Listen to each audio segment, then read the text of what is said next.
economists and scientists of CH2M Hill, working for a better environment in the Pacific Northwest and Western Canada. Tonight on Nova. But I don't look at it. My interest in science is to simply find out about the world. Richard-Feynman. He built the atomic bomb, won the Nobel Prize for Physics, and he played the bongos. NASA asked him to investigate the Challenger explosion and was surprised by what he found. Was this man the best mind since Einstein?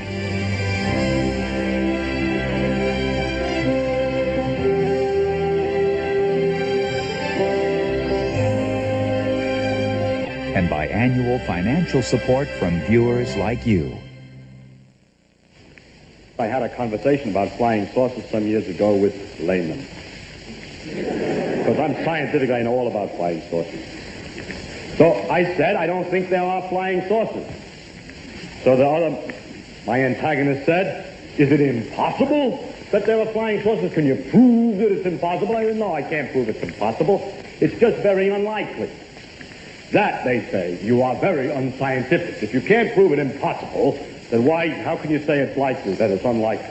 Well, that's the way, that is scientific. It is scientific only to say what's more likely and less likely, and not to be proving all the time possible and impossible.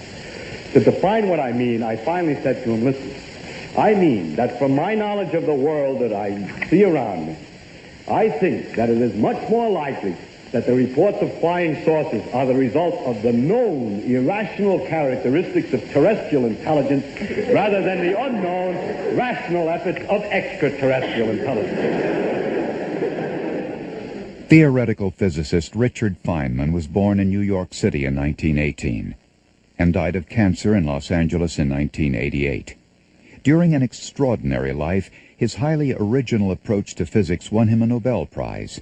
He was a legendary teacher, spending 30 years at Caltech, and he was anything but the stereotypical scientist, leading a life full of escapades and wild adventures. Feynman was a magician. Was an ordinary genius. Well, he does very good work, and it's not easy to do this kind of work, but you can imagine that if you try very hard, you could do similar work and get to a similar answer. But with a magician, you just don't know how he does it. For a very long time, I thought everybody in physics understood physics like he did, except me. But he sort of internalized it. It was just as I know there's a chair here. He knew the laws of physics and how things worked, sort of totally internally. Now I'm going to discuss how we would look for a new law. In general, we look for a new law by the following process. First, we guess it. Then we no, don't laugh, that's really true. Then we compute the consequences of the guess to see if this is right, if this law that we guessed is right, we see what it would imply, and then we compare those computation results to nature, or we say compare to experiment or experience. Compare it directly with observation to see if it works. If it disagrees with experiment, it's wrong. And that simple statement is the key to science. It doesn't make a difference how beautiful your guess is. It doesn't make a difference how smart you are, who made the guess, or what his name is. If it disagrees with experiment, it's wrong. That's all there is to it. A lot of times he'd get crazy theories about how physical things worked.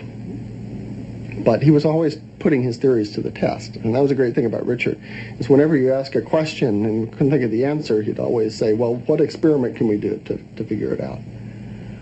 And I remember once, for instance, we were making spaghetti. And that was sort of our favorite thing to eat together. We both enjoyed it. Nobody else seems to like it. But if you take a spaghetti stick and you break it, it turns out that instead of breaking in half, it'll break in 3 pieces. So I said, Richard, Why is this true? Why does it break in 3 pieces? So we ended up spending the next 2 hours coming up with all these crazy theories about why spaghetti breaks into 3 pieces.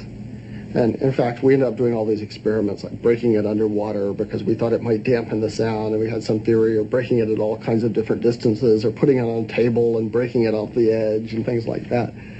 And so we ended up at the end of a few hours with all this broken spaghetti all over the kitchen. And no real good theory of why spaghetti breaks in 3 pieces, but a lot of fun experiments. People say to me, are you looking for the ultimate laws of physics? No, I'm not. I'm just looking to find out more about the world. And if it turns out there is a simple ultimate law that explains everything, so be it. That would be very nice to discover. If it turns out it's like an onion with millions of layers and we're just sick and tired of looking at the layers, then that's the way it is.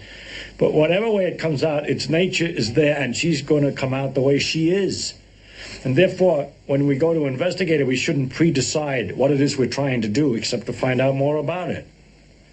If you say, but your problem is, why do you find out more about it? If you thought that you were trying to find out more about it because you're going to get an answer to some deep philosophical question, you may be wrong. It may be that you can't get an answer to that particular question by finding out more about the character of nature.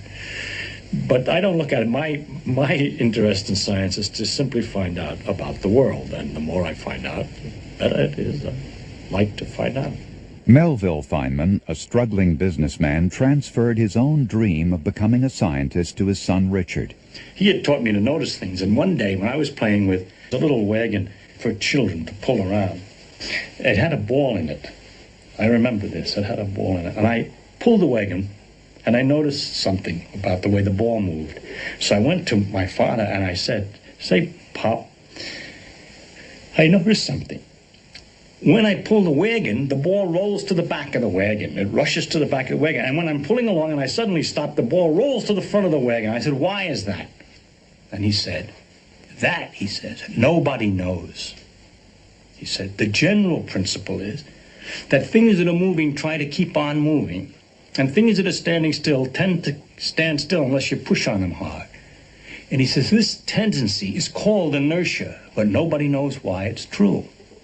Now, that's a deep understanding. He doesn't give me a name. He knew the difference between knowing the name of something and knowing something, which I learned very, very early.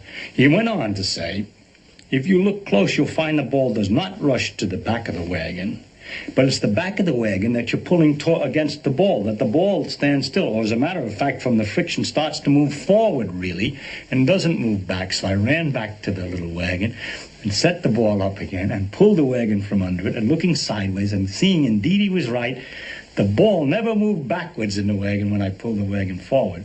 It moved backward relative to the wagon, but relative to the sidewalk, it was moved forward a little bit.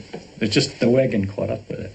So that's the way I was educated by my father, with those kind of examples and discussions. With no pressure, just lovely, interesting discussions. One night I was already asleep and Richard got permission to wake me up, and I can still remember him at my bed saying, Joan, I want to show you something wonderful.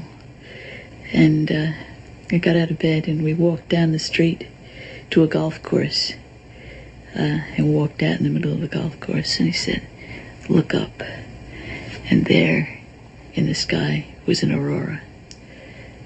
And he told me that it was an aurora and that nobody knew how they were formed. And